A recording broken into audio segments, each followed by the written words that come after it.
Well, the most pressing issue in the food system, as I see it, is the fact that what we eat and how that food's provided happens largely within a system of global capitalism. I come from a political economy discipline, so my interest in food is really not to treat it so dissimilar to any other sector that is present in the economy and all the problems around crises and inequality that are just the same as those. I suppose one of the particularly interesting things about sugar is that many people are reluctant to treat it like a commodity for various reasons. So in that sense, I think that the work of Karpelany on fictitious commodities is quite useful in thinking about the pressures that commodification puts food under and the way it makes us treat it in the food system. So just to give a very quick example, at the moment global sugar prices are so low that many farmers around the world are selling their crop at below market prices, which just doesn't make any sense at all from a market point of view. The problem is that if you push this market logic through, it would basically destroy many farmers, their livelihoods. So it's this kind of tension that I'm particularly interested in and how it's managed.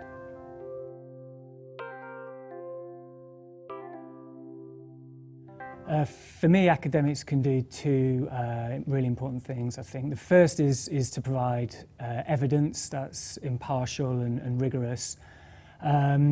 It doesn't necessarily mean that it has to be apolitical, though, in the sense that I think we can provide evidence that has a political agenda to it.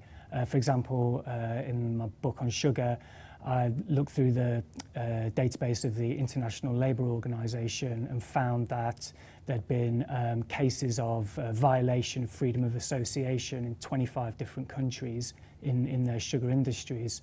So this is something that's very infrequently reported, I would say. You hear a lot about the number of jobs that the sugar industry provides, but less about the conditions of that employment. So for me, that kind of evidence is important to bring to light.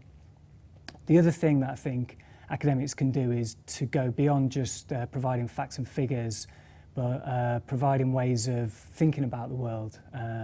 This might be things like narratives or different vocabularies or concepts. So again, I've kind of alighted on this idea of talking about the unequal embodiment of sugar to conceptualize the way that social relations of class, gender, race and age and nationality, in fact, are reproduced through sugar. So I'm hoping that that might be useful for somebody somewhere.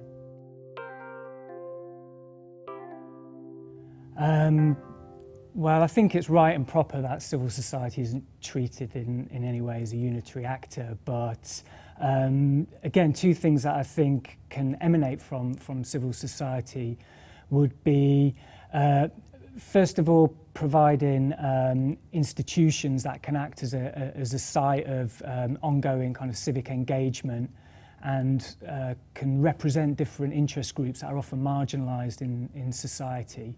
So, for example, we often assume that companies are best able to represent the interests of the consumer and trade unions the worker, but in my experience, again, in the sugar industry, that's not necessarily the case. And sometimes NGOs like Report to Brazil have been really influential in doing things like helping to speak out for workers trapped in what's called forced labour conditions in Brazil. The other thing that I think civil society can do is to help identify and instantiate alternative economic practices. So, as I said at the start, I'm kind of interested in food's role in capitalism more generally, but capitalism can mean lots of different things. It can be instantiated in lots of different ways, and sometimes the most empowering thing I can think that can take place is to simply say, hey, we don't have to organise everything on the basis of profit. You know, there's other ways of producing, sharing, trading and eating food that don't have to be reduced to this kind of vulgar imperative.